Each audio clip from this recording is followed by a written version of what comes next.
तो स्वागत है हर दिन के भांति एक बार फिर से आप सभी के आपके अपने प्यारे से यूट्यूब चैनल एफएमएससी ग्रुप डिस्कशन में। दोस्तों उम्मीद की बात यह है कि जो भी लोग तैयारी कर रहे होंगे उनको अब जो है अपना स्कोर देखने को मिल रहा होगा, क्योंकि अब जो है एग्ज़ाम शुरू होने ही वाला है। क्योंकि लोकसभा का चुनाव जो है वो कुछ ही अब ख़त्म हो गया। अब 4 तारीख को रिजल्ट आ जाएगा। उसके बाद जो जितना भी एग्ज़ाम पेंडिंग में बचा हुआ था वो सारा एग्ज़ाम जो हो जाएगा। और आपको ये बताते चले कि जो भी लोग बीपीएससी शिक्षक भर्ती का तैयारी करना चाहते हैं, हमारे इस एफएमएससी चैनल के माध्यम से जो आपको उसका एक अलग प्लेलिस्ट बना दिया गया है। आप उस पर जाकर जाके बीपीएससी 3.0 करके जो प्लेलिस्ट बनाया गया है वो 2024 का, उसको जाके जो है एक लेख करके जो पूरा वीडियो देख सकते हैं।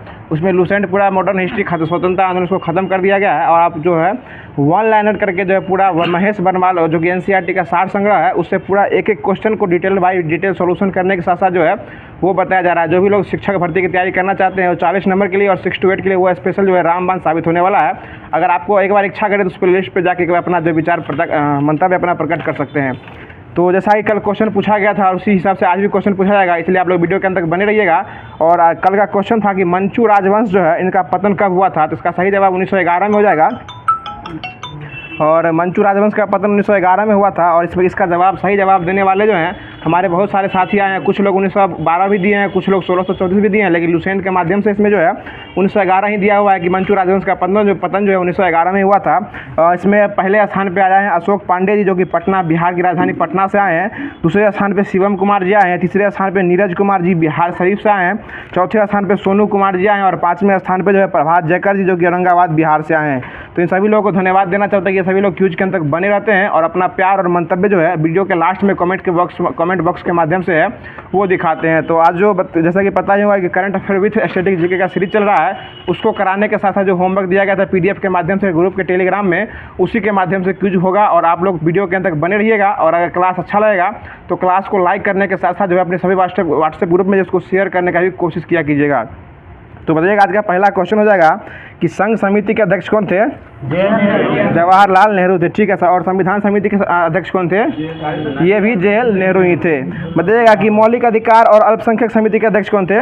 सरदार वल्लभ भाई पटेल थे। और प्रारूप समिति के अध्यक्ष कौन थे? भीमराव अंबेडकर साहब थे। बहुत अच्छा जवाब। आगे बताइएगा कि सांची का स्तूप जो है उसको यूनेस्को के विश्व धरोहर में कब शामिल किया गया था? सांची 1989 में शामिल किया गया था। ठीक है। ये सांची का स्तूप कहाँ स्थित है? अभी मध्य प्रदेश एमपी में स्थित है। आगे बताइएगा अगला क्वेश्चन है जो अभी जो है यूनेस्को की सूची में भारत का कितना साइट शामिल हो चुका है? 42 को हो गया है।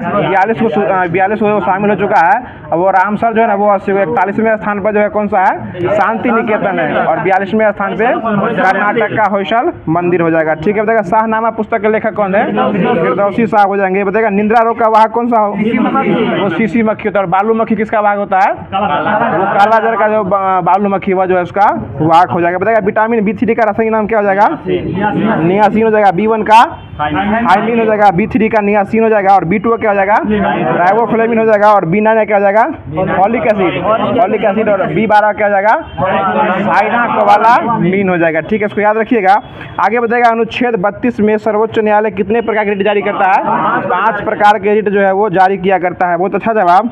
और यह जारी कब करता है? जब आपका जो फंडामेंटल राइट जो है उसका उल्लंघन करिएगा और उसके माध्यम से आप सुप्रीम कोर्ट में आप अपील कीजिएगा तो उसके तहत जो है सुप्रीम कोर्ट जो है वो 5 प्रकार का रिट जारी करता है। आगे बताइएगा कि अगला क्वेश्चन है कि आवर्त सारणी में बाएं से दाएं जाने पर जो है उसका परमाणु त्रिज्या पर क्या प्रभाव पड़ता है? बाएं से दाएं जाने पे घटेगा और ऊपर से नीचे आने पे क्या होता है? बढ़ जाएगा। ठीक, बहुत अच्छा जवाब।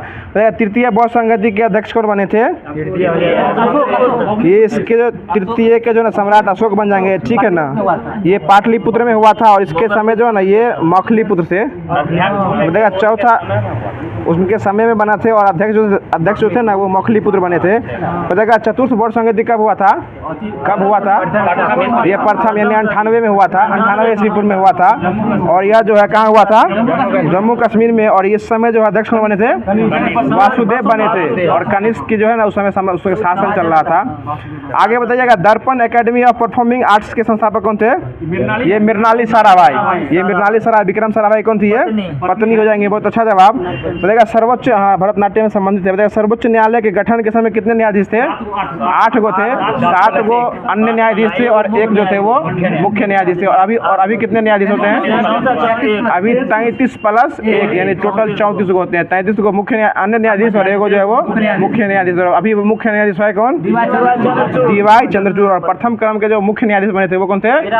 HC जकानिया, हीरालाल जकानिया बने थे। बहुत अच्छा जवाब। अगला क्वेश्चन बताइएगा कि भारत में जब गठित पहली प्राक्कलन समिति के अध्यक्ष कौन बने थे? ये जॉन मथाई बने थे। और इसका गठन कब हुआ था? 1950 में हुआ था। और प्राक्कलन समिति में कितने सदस्य होते हैं? प्राक्कलन में जो है ना वो 30 गो होते हैं। लोक लेखा में 22 गो होता है और प्राक्कलन में 30 गो होता है। और 30 कहाँ से होते हैं? ये सभी लोक सेवा से होते हैं। और लोक लेखा में जो 22 गो होते हैं उसमें 15 प्लस 7 होते हैं। 15 गो आपको लोक सभा से और 7 गो राज्यसभा से होते हैं। बहुत अच्छा जवाब। आगे बताइए कि FCI की स्थापना कब हुई थी? 1965 में हुई थी। बहुत अच्छा जवाब। आगे बताइएगा भारत में जनगणना अधिनियम जो है किस वर्ष आया था? 1948 में जनगणना अधिनियम आया था। और सबसे पहली बार जनगणना कब हुआ था? 1872 में। स्वतंत्रता से पहले 1872 में मेयो के शासनकाल से स्टार्ट हुआ था। और जनगणना का महाविभाजन वर्ष कब आया था? जनगणना का महाविभाजन वर्ष पूछ रहे हैं? 1921। ठीक है।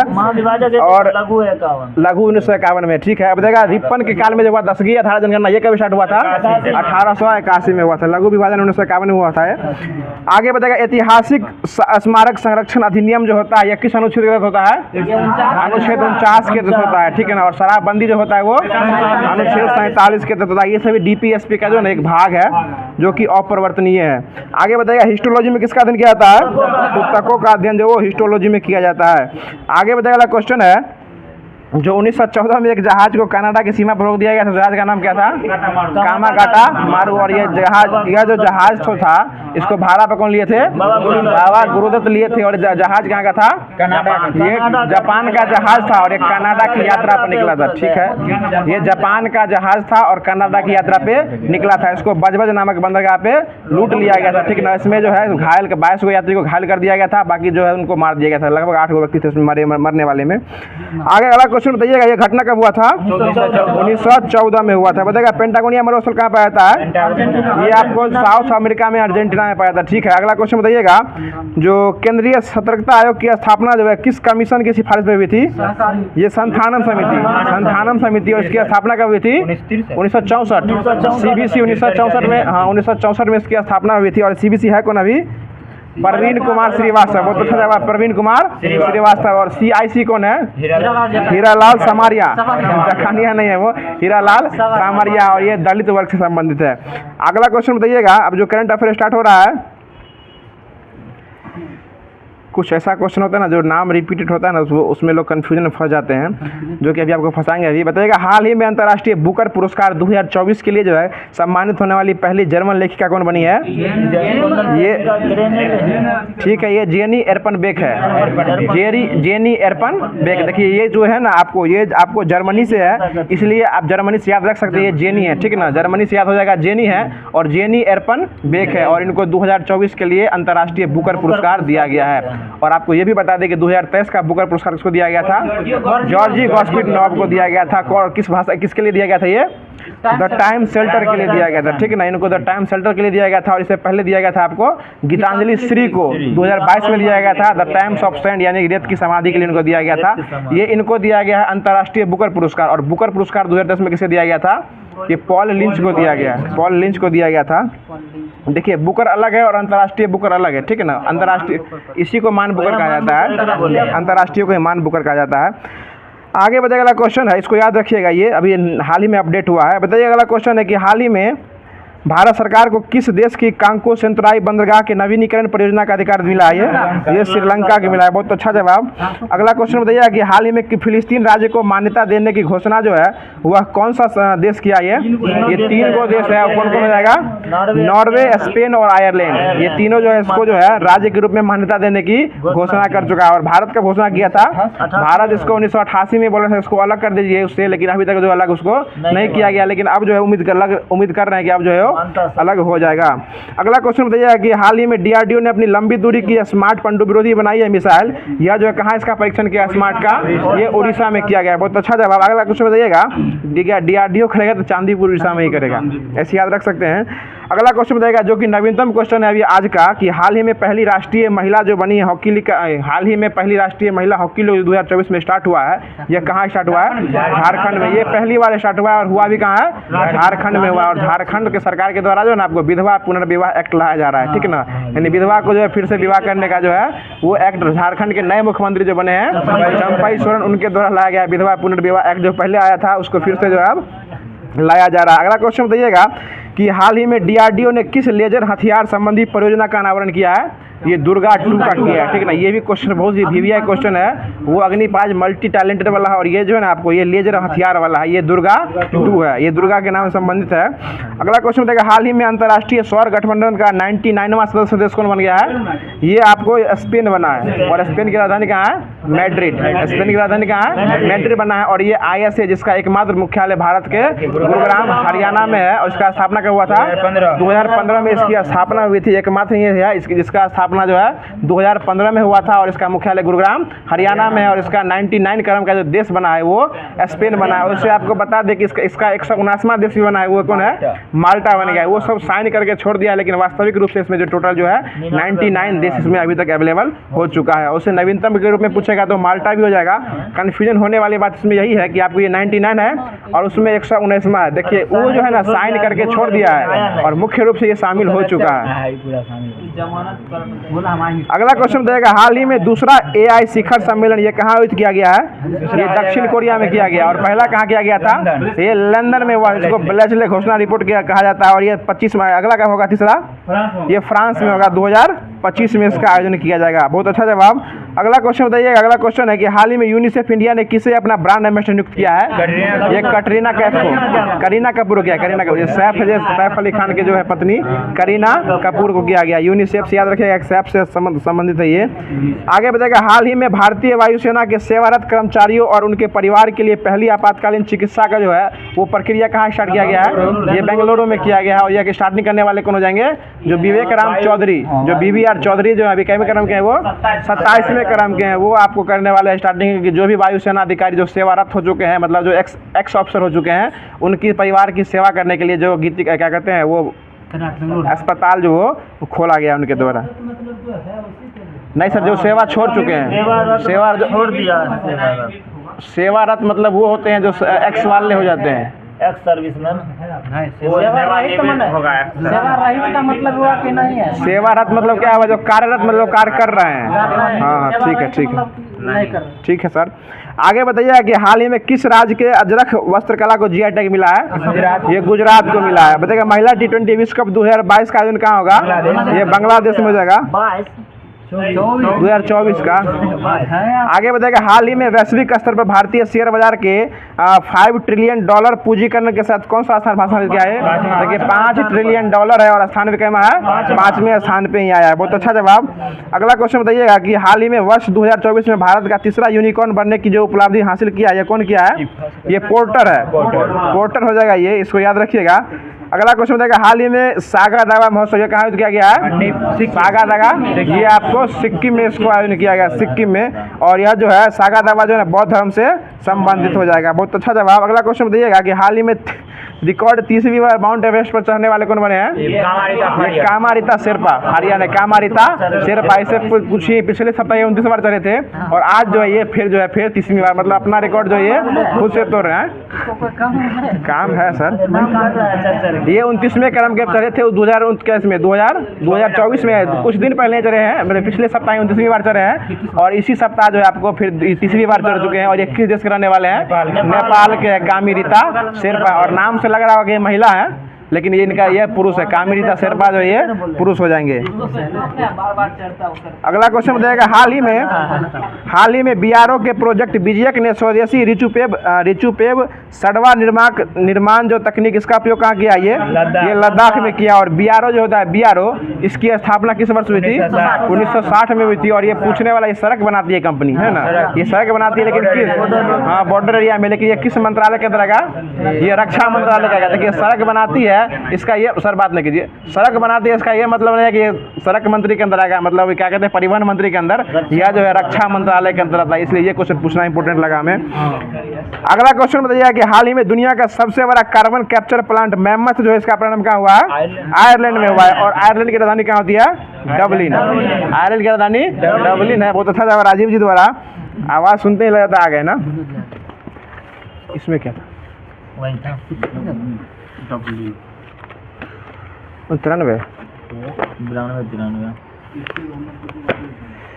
आगे बताइए कि अगला अब जो स्पीडी का सार संग्रह है, स्पीडी है ये बताएगा जब बल जो है विस्थापन होता है तो बल द्वारा दिए गए कार्य को ऋणात्मक माना जाता है, मतलब बल किस दिशा में है? विपरीत दिशा में हो जाएगा, ठीक है ना। आगे बताएगा क्वेश्चन है कि धातु आघात वर्धनीय और कोमल होती है, इसका मतलब क्या हुआ? ये एक दूसरे के ऊपर फिसल सकती है या नहीं फिसल सकती है? इसका मतलब एक दूसरे पे वे फिसल सकती है।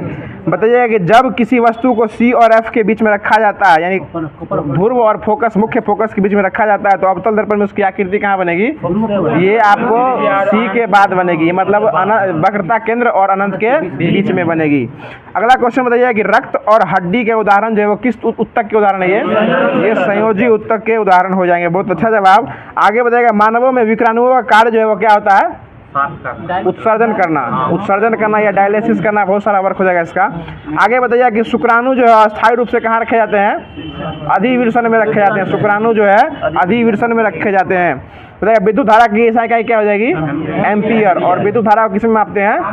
मीटर से मापते हैं। और गैल्वेनोमीटर से भी कहीं कहीं उसको दे देता है। गैल्वेनोमीटर में क्या होता है? उसको पता लगा देता है कि इसमें जो है विद्युत है या नहीं है, और मापने का काम क्या करता है? मीटर के द्वारा किया जाता है। अगला क्वेश्चन बताइए किसका आयाम जो है वो आवेग के समान होता है? संवेग का आयाम जो है वो किसके समान होता है? आवेग के समान होता है। आगे बताइएगा कि दो लगातार सिंह और गर्त के बीच की दूरी क्या कहते हैं? उम्मीद करते हैं क्वेश्चन बहुत बार पूछा जा चुका होगा। और इसको किससे सूचित करते हैं? लैम्डा से सूचित किया जाता है। बताइएगा पारा की ऊपरी सतह क्या कहलाती है? उत्तल। दर्पण नहीं, उत्तल। पारा की ऊपरी सतह जो है वो उत्तल कहलाती है। आगे बताइएगा उत्तलोत्तक का सिद्धांत कौन दिए थे? आर्किमिडीज के द्वारा दिया गया था उत्तलोत्तक का सिद्धांत। बताइएगा वही हुआ उत्प्लावन भी। आगे बताइएगा क्वेश्चन है कि इलेक्ट्रॉन पर आवेश कितना होता है? 1.6 गुने 10 के पावर -19 कूलम्ब हो जाएगा, ठीक है ना। आगे बताइएगा अस्थायी चुंबक जो है इसमें किसका उपयोग किया जाता है? नरम लोहा का उपयोग किया जाता है। और अस्थायी चुंबक का इस्पात। और अस्थायी में नरम लोहा और अस्थायी में इस्पात का उपयोग किया जाता है। आगे बताइएगा प्रथम प्रकार का उत्तोलक का उदाहरण बताइएगा। एक कैंची हो जाएगा। बहुत है सर, एक ही पूछे थे हम। बताइएगा पृष्ठ तनाव का मतलब क्या होता है? न्यूटन प्रति मीटर हो जाएगा। बताइएगा एक फेम्टो कितने मीटर के बराबर होता है? 10 के पावर -15 मीटर हो जाएगा। बताइएगा दृश्य स्पेक्ट्रम का तरंग दैर्घ्य कितना से कितना होता है?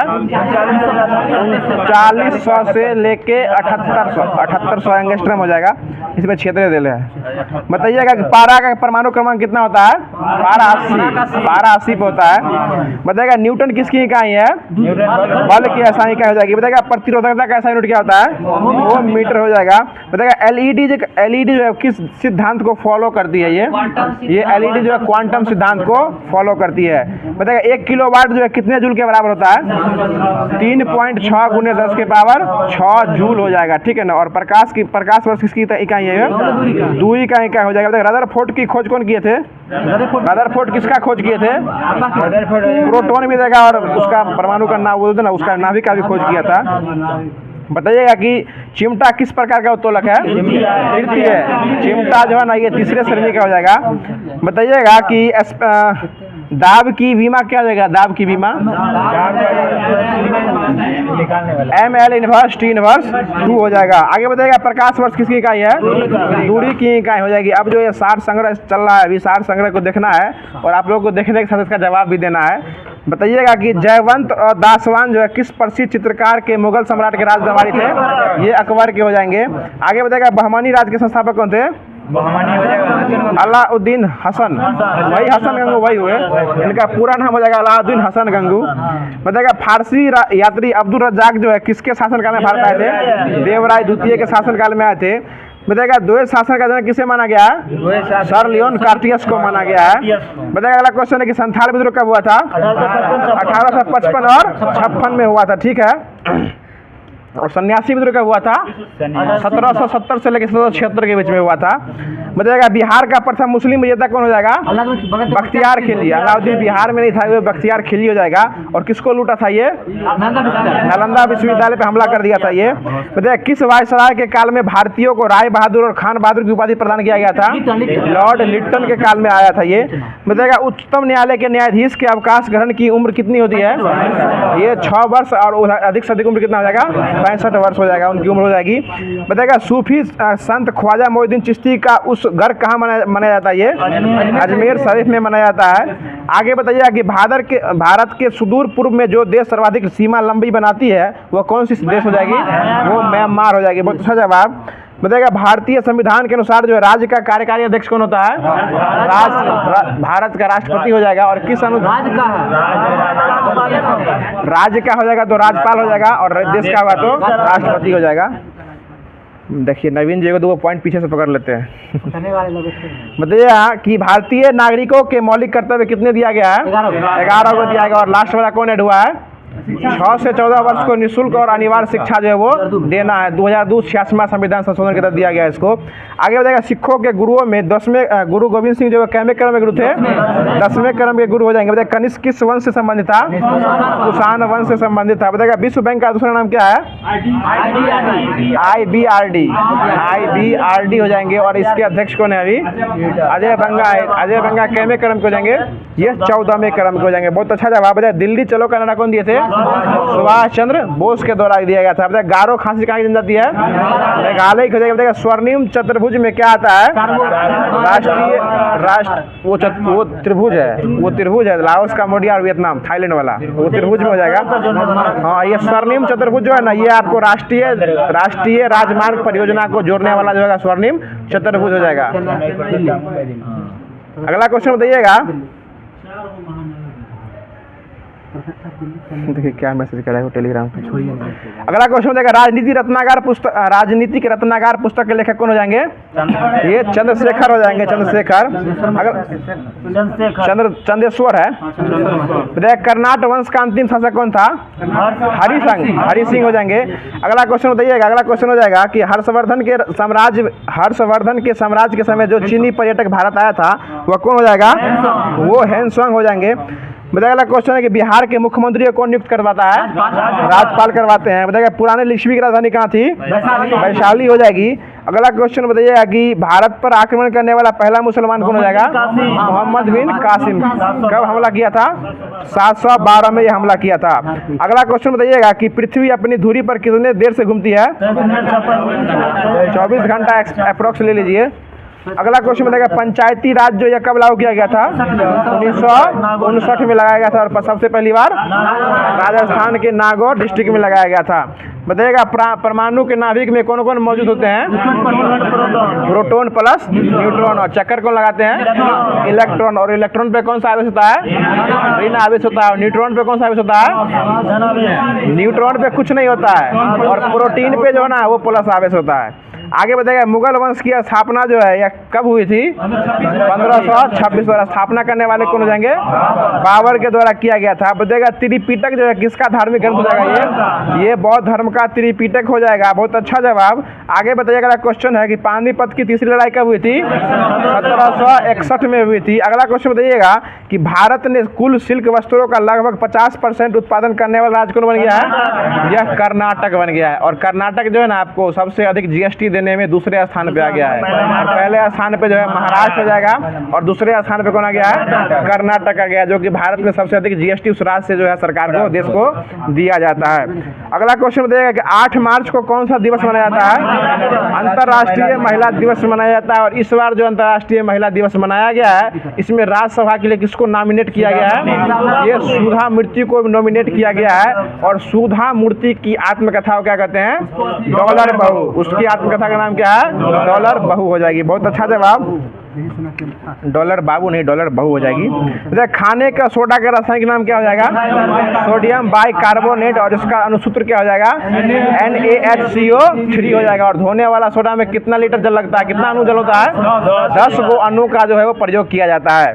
अगला क्वेश्चन बताएगा GST कानून लागू करने वाला भारत का पहला राज्य कौन था? असम बना था। ठीक है, अगला क्वेश्चन बताइएगा कि रक्त का कौन सा घटक जो है शरीर के अंगों को ऑक्सीजन पहुंचाता है? RBC। हीमोग्लोबिन पहुंचाता है, लेकिन RBC हो जाएगा। तो ये रक्त का मुख्य काम वही हो जाएगा कि वो उसको लेके ढोना हो जाएगा। अगला क्वेश्चन बताएगा गतिज ऊर्जा का समीकरण क्या हो जाएगा? हाफ mv² हो जाएगा। अब देखिए अगला क्वेश्चन है कि बांध के जल में कौन सी ऊर्जा संग्रहित रहती है? अगर बांध का जल रुका हुआ है तो हो जाएगा स्थिर ऊर्जा, अगर बांध को तोड़ देंगे तो क्या हो जाएगा? गतिज ऊर्जा हो जाएगा। ठीक है ना। आगे बताइएगा कि वेल्डिंग के लिए किसका मिश्रण किया जाता है? आयरन ऑक्साइड और एल्युमिनियम का उपयोग किया जाता है वेल्डिंग के लिए। वो वेल्डिंग अलग होगा, ये गैस वेल्डिंग वाला जिसमें दिया होगा। वेल्डिंग बहुत होता है। एक और वेल्डिंग होता है जो कार्बेट वाला वेल्डिंग नहीं होता है, एसिटिलीन ऑक्सीजन का मिला कर नहीं बने, वही कार्बेट वाला होता है वो। अगला क्वेश्चन बताइएगा जिसको गैस वेल्डिंग कहते हैं। बताइएगा भारत में सबसे पुरानी पर्वत श्रृंखला कौन हो जाएगी? अरावली हो जाएगी। बताइएगा दास कैपिटल पुस्तक के लेखक कौन हो जाएंगे? कार्ल मार्क्स हो जाएंगे। ठीक है ना, कार्ल मार्क्स हो जाएंगे। अगला क्वेश्चन बताएगा GST तो पूछ ही दिए हैं। बताइएगा पंजाब में भूमि अपरदन का मुख्य कारण क्या हो जाएगा? अत्यधिक सिंचाई जो है भूमि अपरदन का मुख्य काम हो जाएगा। अगला क्वेश्चन बताइएगा कि भारत का कौन सा द्वीप जो है द्वीप समूह अरब सागर में स्थित है? लक्षद्वीप। और आपको यह भी बता दें कि लक्षद्वीप जो है केंद्र शासित प्रदेश में सबसे शिक्षित क्या हो जाएगा? राज्य हो जाएगा। केंद्र शासित प्रदेश में सबसे अधिक शिक्षित राज्य कौन हो जाएगा? लक्षद्वीप। और वैसे राज्य में कौन हो जाएगा? केरल हो जाएगा। और सबसे कम शिक्षित राज्य कौन हो जाएगा? बिहार हो जाएगा। बहुत अच्छा जवाब। अब जो है आपको ये इतिहास जो कि मॉडर्न हिस्ट्री या कुछ ही पन्ने बचे हुए हैं, और पन्ने दर पन्ना लीपापोती गांधी जी किसको बोले थे? ये जलियांवाला बाग पर जो हंटर आया हुआ था ना, वो अपना कमीशन बना के दिया था। उस पर गांधी जी बोले थे यह जो अंग्रेजों के द्वारा पन्ने दर पन्ने लीपापोती है। अगला क्वेश्चन बताइएगा। अब जो है स्टार्ट कर रहे हैं, इसको सुनिएगा। अगर क्वेश्चन का जवाब जानते हैं, पढ़ के आएंगे तो जवाब कमेंट बॉक्स के माध्यम से जरूर दिखाइएगा। देखिए कुछ ऐसा इसमें मॉडर्न हिस्ट्री में एक ऐसा पार्ट है जो कि पूरा निचोड़ इसमें यहाँ दिया हुआ है, और उन सारे निचोड़ों को आपके सामने निचोड़ा जाएगा। ठीक है ना। अभी बताइएगा। अगला क्वेश्चन है कि साइमन कमीशन की नियुक्ति कब हुई थी?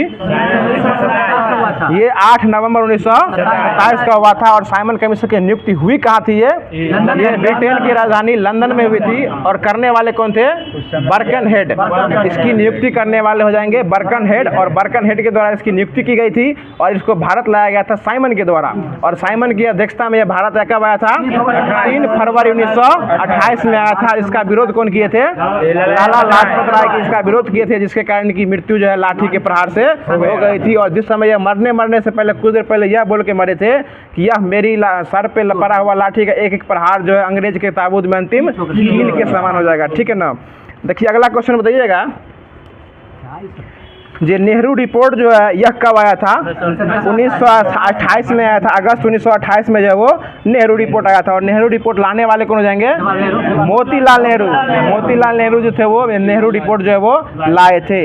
आगे बताएगा बारदोली सत्याग्रह कब हुआ था? 1928 में हुआ था। और बारदोली सत्याग्रह में ही जो है गांधी जी के द्वारा जो है सरदार वल्लभ भाई पटेल को सरदार की उपाधि दिया गया था। कोई दिक्कत? अगला क्वेश्चन बताइएगा कि लाहौर षड्यंत्र केस जो है यह कब हुआ था? ये 8 अप्रैल 1929 को हुआ था। और इसी दिन जो है आपको भगत सिंह और बटुकेश्वर दत्त के द्वारा जो है असेंबली में बम फेंका गया था। और असेंबली में बम जो फेंका गया था उसमें अध्यक्षता कौन कर रहे थे? विट्ठल भाई पटेल। और आपको ये भी बता दें कि विट्ठल भाई पटेल जिस अध्यक्षता कर रहे थे वो भारत के प्रथम अध्यक्ष बने थे उस समय, मतलब संसद की अध्यक्षता करने, ब्रिटिश में अध्यक्षता करने वाले। इनकी नियुक्ति कब किया गया था? 1925 में। 1925 में इनको नियुक्ति किया गया था संसद के अधिवेशन की अध्यक्षता करने के लिए। और यह जो है उस समय अध्यक्षता कर रहे थे। और 29 में इनके ऊपर जो है खाली बेंचों के ऊपर जो है बम फेंका गया था। 8 अप्रैल 1929 को बम फेंका गया था। कोई दिक्कत राजीव जी? अगला क्वेश्चन बताइएगा कि लाहौर षड्यंत्र केस के तहत ही जो है भगत सिंह, सुखदेव और राजगुरु को क्या दिया गया था, फांसी दिया गया था, ठीक है ना। और जतिन दास जो थे वो भूख हड़ताल कितना दिन की हड़ताल किए थे, 64 दिन। 64 दिन के आमरण अनशन के बाद जो है उनकी मृत्यु हो गई थी। और जतिन दास की भी मृत्यु जो हुई थी वो भी लाहौर षड्यंत्र केस के तहत उनको भी जेल किया गया था। और उनको जेल दिया गया था, वो हड़ताल इसलिए किए थे क्योंकि अंग्रेजों के खिलाफ जो है वो हड़ताल कर रहे थे और उनके जो साथ जो है ना जेल में दुर्व्यवहार किया जा रहा था। और खाने के अच्छा खाना नहीं दिया जाता था, पहनने के लिए वस्त्र नहीं दिया जाता था और पढ़ने के लिए नियमित अखबार जो है उनको नहीं दिया जाता था, जो कि इन सारा सुविधा जो अंग्रेजों को दिया जाता था। इसी कारण जो है जतिन दास भूख हड़ताल पे बैठ गए थे और 64 दिन तक लगातार आमरण अनशन के बाद जो उनकी मृत्यु हो गई थी। देखिए यही लाहौर षड्यंत्र केस था। कोई दिक्कत विनोद बाबू? अगला क्वेश्चन बताइएगा कि कांग्रेस का लाहौर अधिवेशन कब आया था? 1929 में ही आया था। और इसकी अध्यक्षता कौन किए थे? जवाहरलाल नेहरू के द्वारा किया गया था, ठीक है ना। अगला क्वेश्चन बताइएगा, इसमें पूर्ण स्वाधीनता का प्रस्ताव जो है इसी लाहौर अधिवेशन में ही रखा गया था। और पूर्ण स्वाधीनता दिवस कब मनाया गया था? 26 जनवरी 1930 को मनाया गया था। इसमें झंडा किस नदी के तट पर फहराया गया था? रावी नदी के तट पर जो है जवाहरलाल नेहरू झंडा फहरा के खुद को स्वाधीनता दिवस मनाने की घोषणा कर दिए थे। अगला क्वेश्चन बताइएगा कि नमक सत्याग्रह जो है यह कब स्टार्ट हुआ था? ये 12 मार्च 1930 को स्टार्ट हुआ था और यह 5 अप्रैल 1930 तक जो है वो चला था। और गांधी जी इसमें कितना किलोमीटर चले थे? 322 किलोमीटर चले थे। और इसमें जो है 79 को समर्थक के साथ गांधी जी गए थे, ठीक है ना। अगला क्वेश्चन बताइएगा कि गांधी जी जो इसमें कौन सा कानून का उल्लंघन कर दिए थे? नमक कानून का उल्लंघन करके 6 अप्रैल को नमक कानून को उल्लंघन कर दिए थे और 6 अप्रैल को जो सविनय अवज्ञा आंदोलन स्टार्ट कर दिए थे। बहुत अच्छा जवाब। अगला क्वेश्चन बताइएगा कि प्रथम गोलमेज सम्मेलन कब हुआ था? 12 नवंबर 1930 को हुआ था, ठीक ना। और जिस समय तीनों गोलमेज सम्मेलन हुआ था उस समय इंग्लैंड के प्रधानमंत्री कौन थे? रैमजे मैकडोनाल्ड थे, ठीक ना। और 1932 में जो है मैकडोनाल्ड के द्वारा जो है आपको सांप्रदायिक पंचांग की घोषणा की गई थी, ठीक ना। और ये घोषणा करवाने वाले जो आपको अपने भीमराव अंबेडकर साहब थे, उन्हीं का विशेष अनुग्रह पर जो ये घोषणा करवाया गया था। तब गांधी जी यहाँ से हल्ला करते वहाँ गए थे, सम्मेलन में भाग करने गए थे, ठीक है ना। अगला क्वेश्चन बताइएगा, सुन लीजिए आप, सविनय अवज्ञा आंदोलन कब स्टार्ट हुआ था? 6 अप्रैल 1930 को हुआ था। बताइए प्रथम गोलमेज सम्मेलन कब हुआ था? 12 नवंबर 1930। देखिए तीनों सम्मेलन याद कैसे रख सकते हैं बता दीजिएगा। हाँ बहुत अच्छा, कितना अच्छा। देखिए ये आगे बैठने का ये फायदा होता है कि कुछ चीज़ न जानते हुए भी जो आप जान जाते हैं। 12, 7, 17 नवंबर, सितंबर और नवंबर, 30, 31 और 32 हम सीरियल से याद रखिए इसको बिना जो कोई दिक्कत। 12, 7, 17 नवंबर, सितंबर, नवंबर और 1930, 1931, 1932। अगला क्वेश्चन बताइएगा कि कम्युनल अवार्ड, इसको सांप्रदायिक पंचायत कहा जाता है, इसकी घोषणा कब किया गया था? ये 1932 यानी 16 अगस्त 1932 को किया गया था, ठीक है। अगला क्वेश्चन बताइएगा, इसके बाद जो है पूना पैक्ट हुआ था 1932 में। इस घोषणा के बाद ये 1932 में घोषणा हुआ था, तो इसके बाद कौन सा पैक्ट हुआ था? पूना पैक्ट। और यह कब हुआ था? ये 24 सितंबर 1932 को हुआ था। किसके किसके बीच हुआ था? गांधी और अम्बेडकर के बीच हुआ था। और ये पूना पैक्ट किस जेल में हुआ था?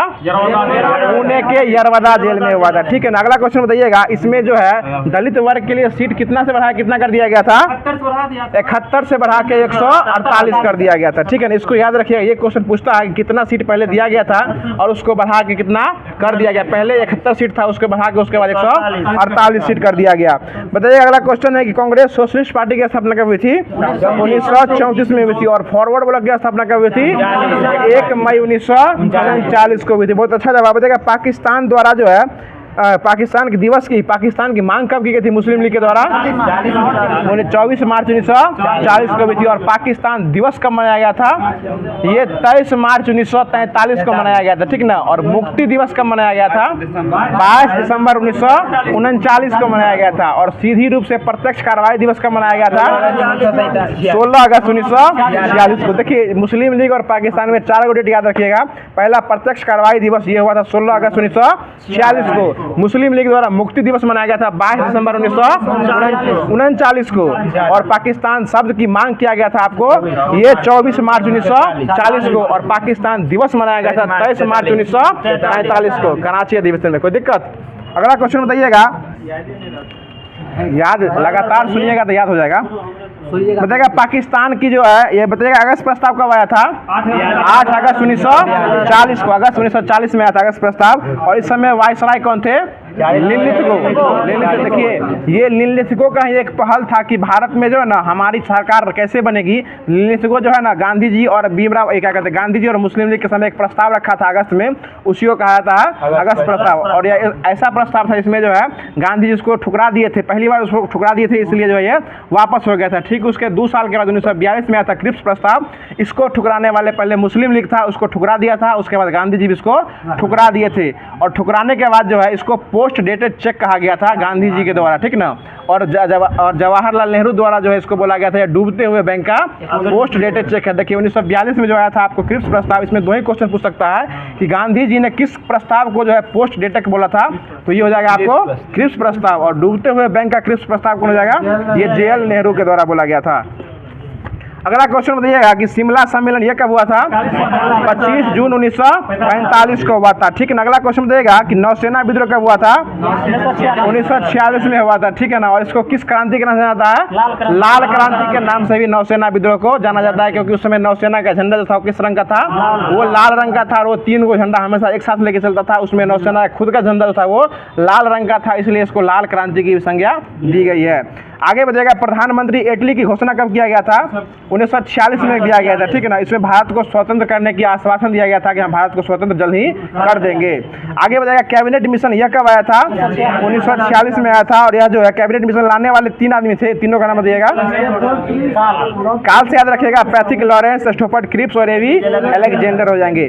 बताइएगा अगला क्वेश्चन है कि अंतिम सरकार जो है यह किसकी अध्यक्षता में बनाया गया था, जवाहरलाल नेहरू की अध्यक्षता में बनाया गया था। कब बनाया गया था, 2 सितंबर 1946 को बनाया गया था, ठीक है। अगला क्वेश्चन बताइएगा कि माउंटबेटन प्लान कब आया था, ये आपको 3 जून 1947 को आया था, ठीक है ना। बताइए भारतीय गणतंत्र दिवस की स्थापना कब हुई थी, 26 जनवरी 1950 को। और स्वतंत्रता दिवस हो जाएगा तो 15 अगस्त 1947 को हो जाएगा, कोई दिक्कत होला हुआ। अगला क्वेश्चन बताइए कि भूदान आंदोलन के प्रणेता कौन हो जाएंगे, विनोबा भावे। और कब स्टार्ट किए थे, 1951 में किए थे। और पहला बार भूमि कौन दान दिए थे, रामचंद्र रेड्डी के द्वारा जो पहले भूमि दान करने वाले यही रामचंद्र रेड्डी थे। और ये किस, हाँ, तेलंगाना के पोचमपल्ली राज्य से थे ये। अगला क्वेश्चन बताइएगा, आपने तेलंगाना बन गया है। बताइएगा इनकलाब जिंदाबाद का नारा कौन दिए थे, भगत सिंह के द्वारा दिया गया। दिल्ली चलो का नारा सुभाष चंद्र बोस। करो या मरो, और भारत छोड़ो महात्मा गांधी। और ये दोनों वर्ड जो है लिखने वाले कौन हो जाएंगे, यूसुफ मेहर अली। यूसुफ मेहर अली ये है, दोनों वर्ड जो देने वाले थे यूसुफ मेहर अली। करो या मरो या भारत छोड़ो, ये दोनों वर्ड जो है क्विट इंडिया मूवमेंट जिसको कहते हैं, यूसुफ मेहर अली के द्वारा गया था। और इनकलाब जिंदाबाद जो है ये हसरत मोहानी के द्वारा लिखा गया था। आगे बताएगा जय हिंद का नारा कौन दिए थे, सुभाष चंद्र बोस के द्वारा दिया गया था। तो पूर्ण स्वराज और आराम हराम है यह बात जवाहरलाल नेहरू के द्वारा दिया गया था। वेदों की ओर लौटो दयानंद सरस्वती के द्वारा दिया गया था। बताएगा जय जवान जय किसान लाल बहादुर शास्त्री। और किस युद्ध में दिए थे ये, भारत और पाकिस्तान के युद्ध में दिए थे, 1965 में दिए थे। अगला क्वेश्चन बताएगा मारो फिरंगी को मंगल पांडे। और किस बटालियन से ये, 34वीं नेटिव इन्फेंट्री बटालियन से थे, ठीक है ना। आगे बताइए कर मत दो, ठीक है। अगला क्वेश्चन बताइएगा संपूर्ण क्रांति जयप्रकाश नारायण हो जाएंगे। अगला क्वेश्चन बताइएगा कि वंदे मातरम बंकिम चंद्र चटर्जी। जनगण मन अधिनायक जी है रविन्द्रनाथ टैगोर। स्वराज हमारा जन्मसिद्ध अधिकार है बाल गंगाधर तिलक। और किस अधिवेशन में दिए थे ये, 1916 का लखनऊ अधिवेशन में दिए थे, ठीक है। अगला क्वेश्चन बताइएगा कि सरफरोशी की तमन्ना अब हमारे चेस्ट में है, देखना है जोर कितना बाजुए कातिल में, ये राम प्रसाद बिस्मिल के द्वारा बोला गया था। बताइएगा तुम मुझे खून दो और मैं तुझे आज़ादी दूंगा, यह कौन बोले थे, Subhash Chandra Bose. Simon go back का नारा लाला लाजपत राय के द्वारा दिया गया था। बताइएगा who lives if India dies, JL Nehru के द्वारा दिया गया था। और मेरे सिर पर लाठी का एक एक प्रहार अंग्रेजी की ताबूत में अंतिम कील होगा, ये लाला लाजपत राय के द्वारा बोला गया था। और इनकी मृत्यु का बदला किसको मार के लिया गया था, सॉन्डर्स को गोली मारकर जो इनकी हत्या का बदला ले लिया गया था। पहले जो है ना वो सुखदेव चलाए थे, बट उसके साथ बम फेंकने गए थे। ऐसे याद रखा कीजिए गुरुजी। बताइएगा कि दक्षिण अमेरिका का उष्ण मरुस्थल जो है कौन सा मरुस्थल है? पेंटागोनिया हो जाएगा। देखिए दक्षिण अमेरिका का सर्वाधिक नगरीकृत देश कौन सा है? उरुग्वे। और उरुग्वे की राजधानी मॉन्टेविडियो हो जाएगा। आगे बताइएगा बोलिविया जो है दक्षिण अमेरिका का सबसे बड़ा कौन सा देश है? स्थलरुद्ध देश होता है। स्थलरुद्ध वो सा देश को कहते हैं जो कहीं भी पानी से सीमा नहीं बनाता है। आगे बताइए अगला क्वेश्चन है कि ऑस्ट्रिया और न्यू गिनी के बीच जो है ये कौन सी जल संधि है? टॉरेस जल संधि है। बहुत अच्छा जवाब। देखिए ऑस्ट्रिया की प्रमुख पर्वत श्रृंखला जो है वो कौन सी पर्वत श्रृंखला है? ग्रेट डिवाइडिंग रेंज हो जाएंगे। और इसके सबसे ऊंचे शिखर का नाम क्या है? नहीं सर, ये हो जाएगा कोस्युस्को हो जाएगा, जो कि 22-28 मीटर जो है यह ऊंचा हो जाएगा। आगे बताइएगा ऑस्ट्रेलिया में भेड़ पालन केंद्रों पर काम करने वाले मजदूरों क्या कहते हैं? जेकारू कहा जाता है। देखिए यूरेनियम के उत्पादन में ऑस्ट्रेलिया का विश्व में कितना स्थान है? तीसरा स्थान है। इसमें तीसरा स्थान हो जाएगा। आगे बताइएगा अगला क्वेश्चन है कि जस्ता अयस्क उत्पादित करने में ऑस्ट्रेलिया का विश्व में कितना स्थान है? इसमें भी तीसरा ही स्थान हो जाएगा। आगे बताइएगा अगला क्वेश्चन है कि ऑस्ट्रेलिया के उत्तरी मैदानी क्षेत्र को कौन सा मैदान क्षेत्र कहते हैं? ये कॉर्पेंट्रिया का मैदान कहते हैं। देखिए ये सब सिर्फ सुनने में अच्छा लगता होगा, उम्मीद करते हैं याद किसी को नहीं हो रहा होगा। याद बार बार कीजिएगा ना, सुनने से तो याद हो जाएगा इसको। बताइएगा न्यूजीलैंड में जो है ये एमू और कौन से पक्षी पाए जाते हैं? कोकबरा और कीवी भी न्यूजीलैंड में ही पाया जाता है। बताइएगा कीवी जो है ना वहाँ का राष्ट्रीय पक्षी हो जाएगा। बताइएगा एमू के पास कितने पंख होते हैं? एक को पंख नहीं होता है, ठीक है ना? वो उड़ता नहीं है, सिर्फ जो है दौड़ता रहता है, ठीक है ना। देखिए कोकबरा को जो ना लाफिंग जैकास भी कहा जाता है। अगला क्वेश्चन बताइएगा कि ऑस्ट्रेलिया के घनी प्राणी वाले वर्ग का प्रमुख जानवर कौन हो जाएगा? ये कोआला हो जाएगा, जो रात भर जागता है, दिन भर ऊँघ आता रहता है, ठीक है ना। रात भर सोता भी है, दिन में सोता है ये। अगला क्वेश्चन बताइएगा कि न्यूजीलैंड के 2 प्रमुख द्वीप जो है ऐसे ही लिखा हुआ है गुरुजी, हम कुछ बोलते हैं वो गलत नहीं बोलते हैं। हमारी सारी मंतव्य जो है किताबों के वाणी के द्वारा ही प्रफुल्लित होती है। अगला क्वेश्चन बताइएगा कि न्यूजीलैंड की सबसे ऊंची चोटी कौन सी है? ये माउंट कुक हो जाएगा। न्यूजीलैंड की सबसे ऊंची चोटी कौन सी हो जाएगी? माउंट कुक हो जाएगी। कोई दिक्कत सुधीर जी? अगला क्वेश्चन आप ही से है कि माउंट कुक की ऊंचाई कितनी है? 3700 ऊंचाई नहीं है उसके पास, 3724 मीटर उसकी जो है वो ऊंचाई हो जाएगी। ऐसे बोले पीछे बैठ के आप भी ऊँघियाते रहते हैं।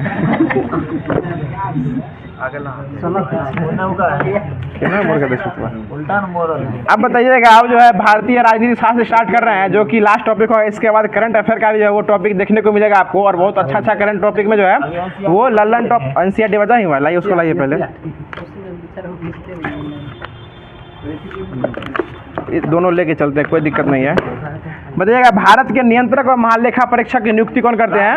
राष्ट्रपति। और किस अनुच्छेद के तहत नियुक्ति होती है? 148 के पद दिया गया और इसकी नियुक्ति 149 में होती है, ठीक है ना। 148 से लेकर 151 तक इसका वर्णन है। पद का वर्णन 148 में और नियुक्ति इसके 149 में होती है। कोई दिक्कत विनोद बाबू? अगला क्वेश्चन बताइएगा कि भारत के महान न्यायवादी की नियुक्ति कौन करता है? राष्ट्रपति के तहत होता है। और किस अनुच्छेद के तहत होता है? 76 के अनुच्छेद 76, याद है ना 76, ठीक है। अगला क्वेश्चन बताइएगा कि पिछड़ा वर्ग आयोग के सदस्यों की नियुक्ति कौन करते हैं? ये भी राष्ट्रपति करते हैं। और राष्ट्रपति के जो है वेतन कितना होता है? 5 लाख रुपया होता है। बहुत अच्छा जवाब। अगला क्वेश्चन बताइएगा कि धन का, सुनिएगा कि धन विधेयक जो है यह किस अनुच्छेद के तहत वर्णन किया गया? इसका 110 के तहत वर्णन किया गया। देखिए एक ऐसा क्वेश्चन है जिसका जवाब आपको अभी देना है कि संचित निधि में व्यय करने वाले विधेयक जो होते हैं, यानी संचित निधि के समय जो हम धन निष्कासन कर रहे हैं, इसका वर्णन किस अनुच्छेद में दिखाया गया है? 117 का 3, 117 के 3 के तहत जो है। विनोद जी ऐसे न बोले जैसे हमको लगा कि सही जवाब ही दे देंगे। अगला क्वेश्चन बताइएगा। अगला क्वेश्चन हो जाएगा कि देखिए 304 जो है ना राज्यों के बीच व्यापार, वाणिज्य और समागम के प्रतिबंध लगाने वाले विधेयक जो है ना वो 304 के तहत हो जाएंगे। अगला क्वेश्चन बताइएगा कि राष्ट्रपति का अध्यादेश जो है किस अनुच्छेद के तहत जारी होता है? 123 के तहत यह जारी हो जाएगा। बताइएगा कि 12 को व्यक्ति को जो राज्यसभा में मनोनीत किया जाता है, इसका राज्यसभा में नाम दर्ज करने की प्रक्रिया जो है किस अनुच्छेद में है? ये 80 के 3 में दिया गया। ठीक है, अगला क्वेश्चन बताइएगा कि क्षमादान की शक्ति कितना में है? राष्ट्रपति का क्षमादान 72 में हो जाएगा। बहुत अच्छा जवाब। अगला क्वेश्चन बताइएगा कि जब क्षमादान की पूर्व याचिका अगर राष्ट्रपति रद्द कर देता है, उसको दोबारा अपील कर सकते हैं? उसको दोबारा अपील नहीं कर सकते हैं। ठीक है ना। अगला क्वेश्चन बताइएगा कि आपातकाल का वर्णन जो है किस भाग में किया गया है? आपातकाल 18 में किया गया। और अनुच्छेद की बात करेगा तो 352 से लेकर 360 तक हो जाएगा। 60 में भी आइएगा, आपातकाल वित्तीय आपात भी है। अगला क्वेश्चन बताइएगा जो युद्ध या बाह्य आक्रमण के समय जो सशस्त्र विद्रोह लगाया जाता है वह किस अनुच्छेद के तहत लगता है? ये 352 के तहत लगता है, जिसको राष्ट्रीय आपातकाल कहा जाता है। और यह कौन लगाता है? राष्ट्रपति के तहत लगता है। लगाने वाला अनुच्छेद होगा 352 हो जाएगा। बहुत अच्छा जवाब। आगे बताइएगा राज्यों में संवैधानिक तंत्र के विफल हो जाने के बाद जो है पूरे राज्य को अपने कंट्रोल में करना, जिसको कहते हैं राष्ट्रपति शासन कहते हैं, यह किस अनुच्छेद के तहत लगता है? 356 के तहत लगता है। उसके बाद बताइएगा अगला क्वेश्चन है कि वित्तीय आपात जो कि कम से कम कितने महीने तक लगती है? कम से कम 2 महीना तक जो है वित्तीय आपात लगती है। और अभी तक एक बार भी नहीं लगा, इसलिए किसी के पास इसका एक्सपीरियंस जो है वो नहीं है। और किस अनुच्छेद के तहत लगेगा? 360 के तहत लगेगा। कोई दिक्कत सुधीर जी? अगला क्वेश्चन बताइएगा कि किस अनुच्छेद के तहत जो है राष्ट्रपति जो है सर्वोच्च न्यायालय से अपना परामर्श ले सकता है? 143। और इसी अनुच्छेद का हवाला देते हुए जो है राम मंदिर का फैसला सुनाया गया था। अनुच्छेद 143 का हवाला देते हुए बोला गया था कि हम जो है उस समय राष्ट्रपति की तरह बोला गया था कि हम 143 के तहत जो है उसका सर्वोच्च न्यायालय से अपना अधिकार परामर्श ले सकते हैं, लेकिन उसके मानने के ऊपर जो है हम बाध नहीं हो जाएंगे। अगला क्वेश्चन बताइए। अगला क्वेश्चन हो जाएगा जो कि वीटो शब्द का प्रयोग किसके लिए होता है? ये राष्ट्रपति। वीटो का मतलब हो जाएगा रोकना। और यह वीटो कैसी कहाँ की शब्द है? ये लैटिन हो जाएगा। और राष्ट्रपति का जो वीटो है वो कितने प्रकार का वीटो होता है? 3 प्रकार का। 3 प्रकार का वीटो सुने आज तक। उसके बाद सुनिएगा अगला क्वेश्चन हो जाएगा जो देखिए इसमें जो है ना पहला वीटो हो जाएगा आपको अत्यधिक वीटो, जिसमें कि ये विधायिका द्वारा जो हो जाएगा उसको अगर इससे सहमत है उसको पास कर दीजिए। दूसरा में अगर सहमत नहीं उसको फिर से वापस करने के लिए भेज दीजिए कि आप फिर से इस पर विचार कर दीजिए। और तीसरा वीटो है कि उसको पकड़ के जेबी में रख लीजिए। इसको जेबी वीटो भी कहा जाता है। अब जो है आपको सामान्य विज्ञान जो कि SCRT बेस्ड है। और आज जो वायरस से होने वाला क्वेश्चन है वो वायरस को पूरा दूर करना है आज। और वायरस मतलब क्या होता है? विषाणु हो जाएगा। ठीक है ना। अगला क्वेश्चन बताइएगा जो फ्लू या इन्फ्लुएंजा जो होता है इसमें कौन सा अंग प्रभावित होता है? इन्फ्लुएंजा में पूरा शरीर बर्बाद हो जाएगा आपका। इन्फ्लुएंजा में जो पूरा शरीर जो है वो खराब हो जाएगा। अगला क्वेश्चन बताइएगा हेपेटाइटिस या पीलिया से यकृत हो जाएगा। और टाइफाइड से क्या होता है? आंत हो जाएगा। और खसरा से संपूर्ण शरीर। खसरा से संपूर्ण शरीर हो जाएगा। बताइएगा अगला क्वेश्चन कोरोना वायरस से क्या होता था? फेफड़ा और श्वसन तंत्र। कोरोना से जो है फेफड़ा और श्वसन तंत्र प्रभावित होता था। और कोरोना वायरस के विषाणु का नाम क्या था? कोविड-19। यह 19 में आया था, इसलिए इसका नाम पड़ा था कोविड-19। और इसके लिए जो वैक्सीन दिया गया था कोविड शील्ड और कोवैक्सीन, उसको लेने के बाद भी जो अब टेंशन में सब लोग जी रहा है। अगला क्वेश्चन बताइएगा चेचक जो होता है चेचक, इससे क्या भी प्रभावित होता है? संपूर्ण शरीर का त्वचा जो है वो प्रभावित हो जाएगा। बताएगा इसी को छोटी माता भी कहा जाता है। ठीक ना। अगला क्वेश्चन बताएगा चेचक जो होता है चेचक ये किस वायरस से होता है?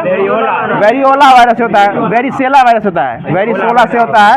और जो उसके बाद जो होता है ना वेरियोला, वो बड़ा वाला जो होता है वो वेरिसोला वायरस से होता है। वेरियोला से होता है वो। अब बताइएगा जो हैजा जो होता है हैजा, इससे कौन सा अंग प्रभावित होता है?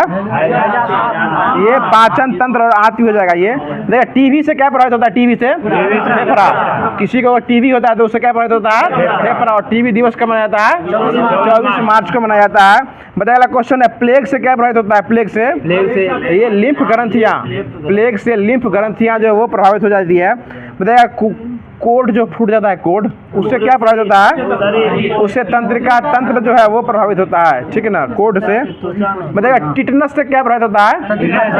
ये टिटनस से मेरुरज्जु हो जाएगा। बताइएगा इन्फ्लुएंजा से क्या होता है? इन्फ्लुएंजा से उसी का भाग है। इन्फ्लुएंजा से आपको स्वतंत्र श्वसन तंत्र। इन्फ्लुएंजा से श्वसन तंत्र इससे आगे बता दिए थे। अब बताइएगा विटामिन B1 का रासायनिक नाम क्या हो जाएगा? थायमीन हो जाएगा। B2 का राइबोफ्लाविन हो जाएगा। B3 का नियासिन हो जाएगा, इसमें पेंटोथोनिक एसिड दिए हुए हैं, B3 ही दिए हुए हैं। अगला बताइएगा B5 का क्या हो जाएगा, पेंटाथोनिक एसिड हो जाएगा। B6 का क्या हो जाएगा, पायरिडॉक्सिन हो जाएगा। और उसके बाद B12 का साइनाकोबालामीन, और विटामिन डी का कैल्सीफेरॉल, और विटामिन ई का क्या हो जाएगा, टेकोफेरॉल, और विटामिन के का फिलोक्यूनोन हो जाएगा। ठीक है, फिलोक्यूनोन हो जाएगा। करंट अफेयर कहाँ है?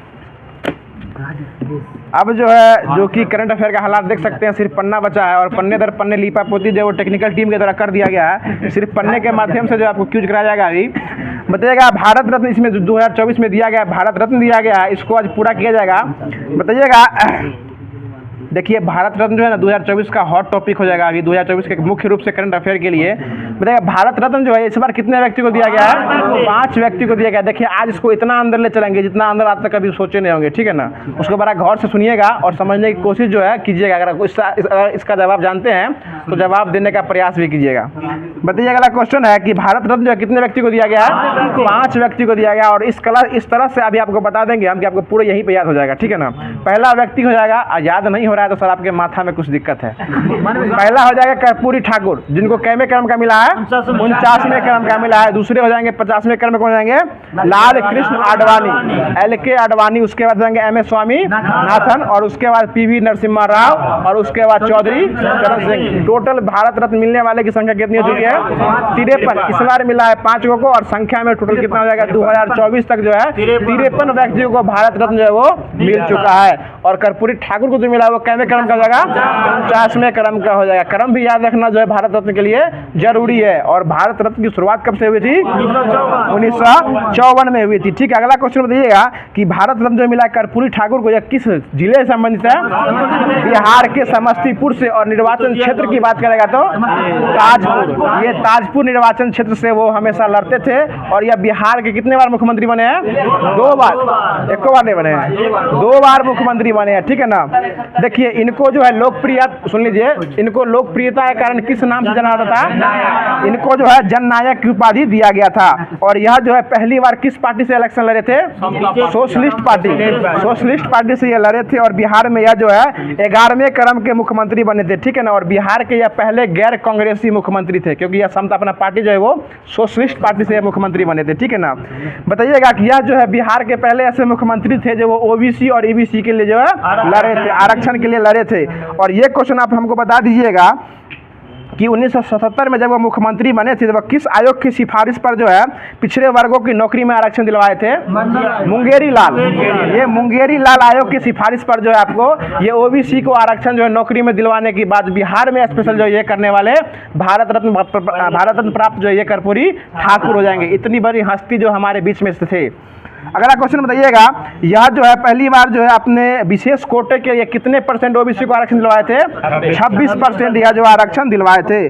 और यह जो है बिहार में जो है, सुन लीजिए, यह जो है अब बढ़ा के 58 कर दिया गया है। और यह बिहार में जो है आपको, बिहार में उर्दू को कैमी भाषा का दर्जा दिलवाए थे, दूसरी, बिहार में उर्दू को जो राजकीय भाषा के रूप में, दूसरी भाषा के रूप में दर्जा दिलाने वाले यही बिहार के मुख्यमंत्री कर्पूरी ठाकुर थे। अगला क्वेश्चन बताइएगा, इनको जो है भारत रत्न जब दिया गया तो इनको मरणोपरांत दिया गया। तो मरणोपरांत में कैमे क्रम का दिया गया है, 40वें। मरणोपरांत में हो जाएगा 40वें नंबर का, और उससे हो जाएगा क्रम में आइएगा तो 49वें नंबर का हो जाएगा, ठीक है ना। और यह बिहार से भारत रत्न पाने वाले कैमे व्यक्ति है, 15वें व्यक्ति हैं। बिहार से भारत रत्न पाने वाले यह जो है 15वें, सुन लीजिए, यह भारत रत्न पाने वाले जो है ना 15, बिहार से भारत रत्न पाने वाले चौथे व्यक्ति है, ये चौथे हो जाएंगे। इसके बाद बताइएगा कि भारत रत्न इसको इसके बाद मिला था लाल कृष्ण आडवाणी को मिला था। बताइएगा लाल कृष्ण आडवाणी जो है, इनका जन्म जो हुआ था ये पाकिस्तान जो कराची में हुआ था, इनका जो पाकिस्तान पर गया इनमें इनका जन्म हुआ था। और जिस समय लाल कृष्ण आडवाणी का जन्म हुआ था, जिस समय ये एक्टिव मेंबर के रूप में 1942 में थे, उस समय यह जो है किस दल का सदस्य बने थे, RSS का बने थे। बहुत अच्छा जवाब। अगला क्वेश्चन बताइएगा कि RSS के बाद यह 1980 में जो भाजपा की स्थापना हुई थी, उसमें भी इसका अध्यक्ष जो है ये लाल कृष्ण आडवाणी जो है आपके संस्थापक सदस्यों में जो है इनकी उन्नति की जाती है। आगे बताइएगा इनका आत्मकथा का नाम क्या हो जाएगा? My country my life. My country और माई लाइफ जो है इन्हीं की आत्मकथा हो जाएगी। बताइएगा अगला क्वेश्चन जो कि आपके अपने डिस्ट्रिक्ट से संबंधित है, विनोद बाबू सुनने का प्रयास कीजिए। बताइएगा कि यह जो है राम मंदिर के समर्थन के लिए जो है 25 सितंबर 1990 को सोमनाथ से लेके अयोध्या तक जो है रथ यात्रा निकाले थे। सोमनाथ से लेके अयोध्या तक जो है राम मंदिर के समर्थन में 1990 में जो है वो रथ यात्रा निकाले थे।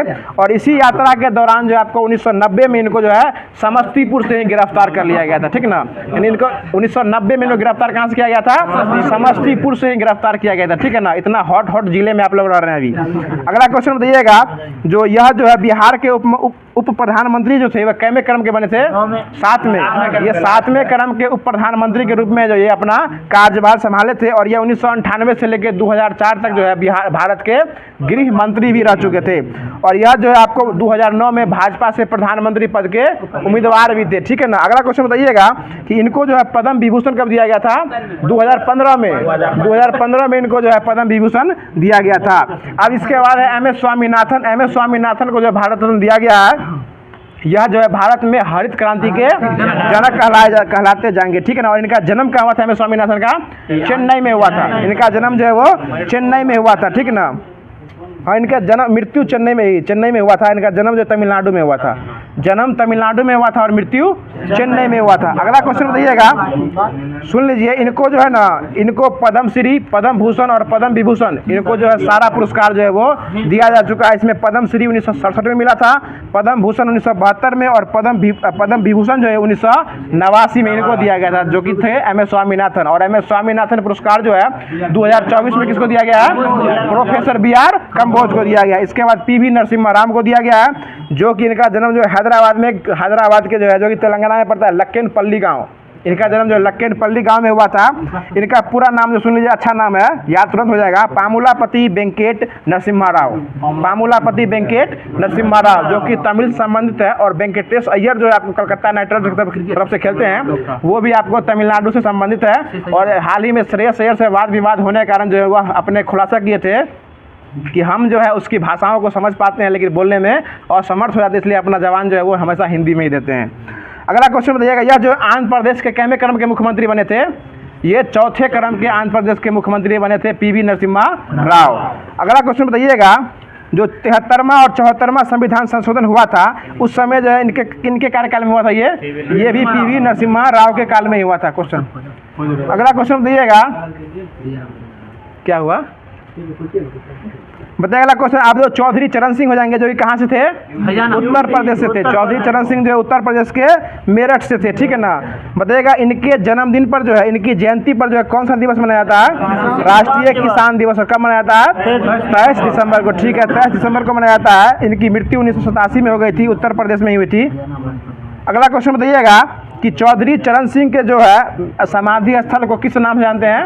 किसान घाट के नाम से जानते हैं। देखिए नाम से स्पष्ट है, इनके जन्मदिन पर जो है आपको किसान दिवस मनाया जाता है और इनकी समाधि स्थल जो है वो किसान घाट कहलाती है। यह जो है उत्तर प्रदेश में जो है 1970 के दशक में उत्तर प्रदेश में मुख्यमंत्री भी बने हुए थे। अगला क्वेश्चन बताइएगा कि मरणोपरांत जो है भारत रत्न देने की शुरुआत कब से किया गया था? 1955 से दिया गया था।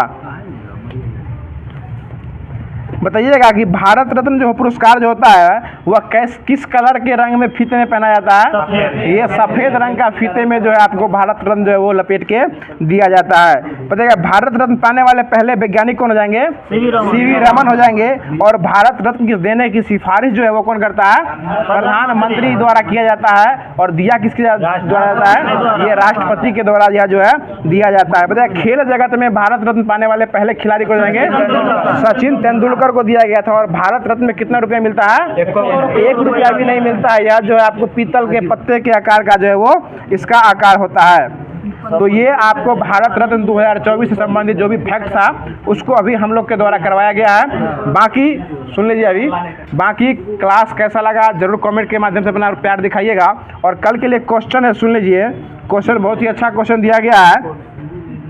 क्वेश्चन इस प्रकार से है कि ओपेरा हाउस जो स्मारक है यह किस देश में पड़ता है, यानी किस देश में ओपेरा हाउस है, इसका जवाब आपको कमेंट बॉक्स के माध्यम से देना है। बाकी क्लास कैसा लगा इसका विचार अपने मन से जरूर दीजिएगा, और क्लास अगर अच्छा लगा होगा तो कमेंट बॉक्स में दिल जरूर दिखाइएगा। और जो क्वेश्चन जो दिया गया है, क्वेश्चन पहले सुन लीजिए अच्छा से, फिर से बोल देते हैं कि ओपेरा हाउस जो है यह किस देश में पड़ता है, इसका जवाब जो है आप लोग कमेंट बॉक्स में दीजिएगा। फिर मिलते हैं किसी नेक्स्ट वीडियो के साथ, किसी नेक्स्ट और नए टॉपिक के साथ। तब तक के लिए खुश रहिए, मुस्कुराते रहिए। और हाँ, एक और ज़रूरी सूचना छूट गया है बोलने का, जो भी लोग बीपीएससी शिक्षक भर्ती की तैयारी करते हैं और अपना टेस्ट देना चाहते हैं, तो वो 9 बजे वाला टेस्ट चलता है, उसमें भी अपना टेस्ट जो है वो डीएलएड हो या बीएड हो। बहुत सारे लोगों का कमेंट आ रहा था कि मतलब को टेस्ट कहाँ दिया जाता है और कितने बजे चलता है। तो टेस्ट आपको ठीक है, वीडियो खत्म हो गया है, ठीक 9 बजे के बाद जो आपको टेस्ट जो है वो टेलीग्राम पे देखने को मिलेगा। तो हम उम्मीद करते हैं कि सभी साथी जो है वो टेस्ट अधिक से अधिक संख्या में टेस्ट लगाइए और अपना स्कोर को जो है वो बूटअप करने का काम किया कीजिएगा। फिर मिलते हैं किसी नेक्स्ट वीडियो में, किसी नेक्स्ट और नए टॉपिक के साथ। तब तक के लिए खुश रहिए, मुस्कुराते रहिए, और हमारे चैनल को सब्सक्राइब नहीं किए हैं तो उसको दबा के लाइक, शेयर और सब्सक्राइब करते रहिए। धन्यवाद, जय हिंद।